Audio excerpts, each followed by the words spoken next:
It makes a lot of sense when you hear the stories about the Anzac soldiers, like the light horse. It's like, well, they were just from farms. That's right. They were just good stock. And you reminded me of the back in 2019, I had friends visit me from Victoria. They were farmers, generational farming, and they were here for a funeral for another. They said to me, "Oh, another farmer committing suicide." Like, it's just the norm. It's just like, how are we allowing this to happen? And you're right about this monopoly. Maybe I'm using the wrong word, maybe oligopoly, between Coles and Woolies. The idea that this farm gate price that's negotiated, the price that these farmers pay, you gave the example of pineapples for 30 cents or whatever, and that them being sold for $5-6 or whatever it is at Coles or Woolies. Why is it? What's going on there? And again, this isn't me going after Coles or Woolies. I just want to understand why.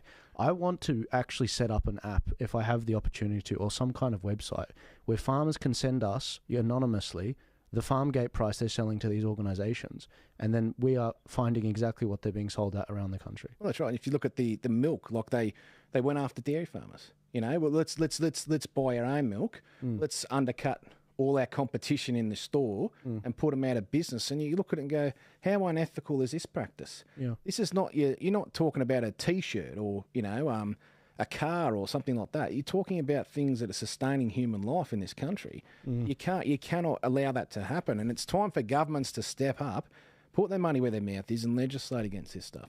Legislate for fair pricing. And I'm talking at the gate. The farmer gets way more in their pocket for what they produce, but the end sale to the consumer can't be an extortionate price. And I'm not talking about, taking away free market. We're not about that. You always got to have free market. But if you do not have regulations to protect farmers, you've got to have something there as a safety net for them. And also another safety net you've got to have funds for them for when crops don't work, when they have droughts, when things unexpected happen. And people from the bush are very proud people, very hardworking. They don't want a handout. They'll never take a handout. But this isn't a handout. This is their money that they've paid in tax over many years, and all the hard work they've done feeding our kids and feeding our country. We should be going after them and going, we've got a fund here for you. If you have a bad crop, we'll still make sure your farm's taken care of, you still got money in your pocket, and you looked after the community of people looking after our farmers, My question is, what sort of government uses our taxpayer dollars to fund our farmers to not farm so that in 3 years' time we have no food? This is our government that we're paying our tax dollars to ensure that 3 years down the track we do have grain stored to eat. The joke's on us. It really is. The joke is on us that they're using our taxpayer dollars to pay farmers to not farm. This world is just bizarre.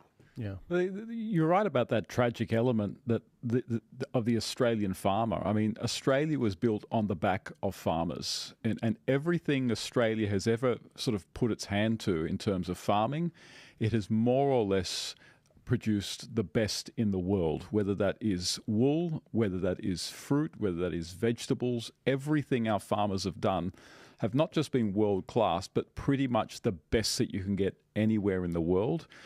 They're a part of our they're as much a part of our heritage and our legacy as are the Anzacs. And what is happening to them, it really is, it's a national disgrace, and it's an act of sort of national treachery on the part of political parties that have allowed things like that to happen. Political parties that allow our farmers to go under, putting us at the mercy of massive global corporations who own millions of acres of tracts of land in other countries from where we wind up getting our fruit and vegetables now. And you all see at the supermarkets, you buy a nectarine or something like that, and you know it's not going to ripen because it was frozen at one point. It's come over, and basically it's hard when you get it, and after about a week, it's basically rotten. And it's not the only thing that governments have allowed to happen in that respect. It's also the housing prices issue. It's also the immigration issue. These are literally acts of government treachery. How does it happen? I think there are many ways that it happens. I think political parties are beholden to massive donors who are themselves funded by these massive global corporations who own all this land, who are essentially trying to gain monopolies on everything. And very often the language that they use to justify moving farming out of one particular country to elsewhere is they'll say, oh, it can be done more sustainably and more efficiently elsewhere. So it kind of becomes linked to the climate hoax. And that the idea of sort of the climate crisis has such a groupthink pull and domination among national elites that it's almost irresistible and it's almost impossible to say, well, hold a second, wait a second, what about our national industry? The response is always, oh, we're in a global crisis though. Now, how can you respond to that? So, I mean, that's part of the problem. But as sort of someone who's interested in history and politics, what really worries me is that once our farmers lose the capacity, well, basically, once we lose our farmers, we become entirely dependent on other countries and on global corporations to get the things that we need literally to live.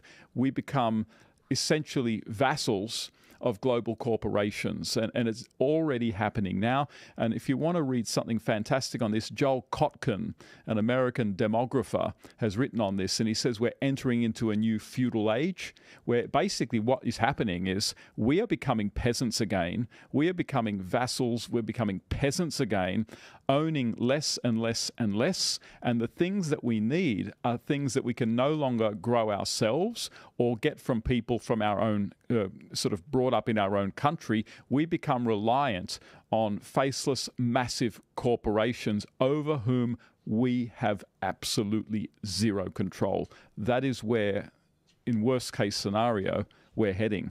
Yeah, sorry guys, I got some scatterbrain shots I've got to fire out just real quick. First off, tyranny of the majority. If you look at this map here, this shows you exactly the problem with this, because the farmers obviously rurally based. We've got about 8 or 9 rural electorates in New South Wales out of about 40. So the other 30 that are there are all in inner Sydney right here, which is all zoomed in right here. This is a problem because they will never be able to get enough votes in order to actually do what they need to do. So if we don't actually start making more states, for example, if we don't actually keep the farmers in mind and hear their consultation, the people in the city where it's trendy to act as if they live out of reality and they don't actually have to listen to what the farmers are saying, the people that keep us fed. You've never been on the farm, most people in the city. You have no idea. Now, I was very lucky. I went to a school where there was 30-40% of the schools were boarding students from farming backgrounds. Because I went to King's, and I saw these farming guys. They'd come from all over the country, and it gave me a healthy dose of the perspective of Aussies. Of course, some in the cities as well.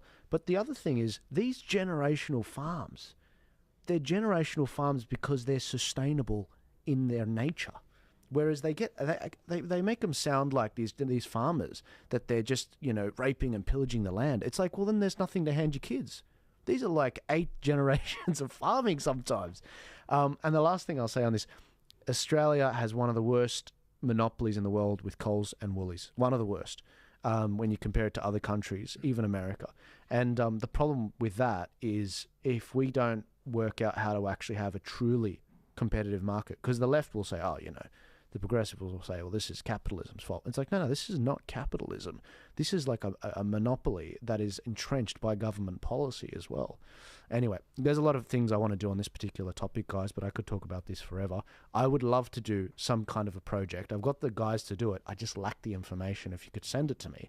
What farm gate price are farmers sending their produce to Coles and Woolies? I have no doubt many of them will have some kind of an NDA. That's the challenge with these things. But I think it'd be fascinating. I think it'd be really fascinating. Anyway, moving on, I have a really interesting topic which we haven't talked about specifically, being digital ID. So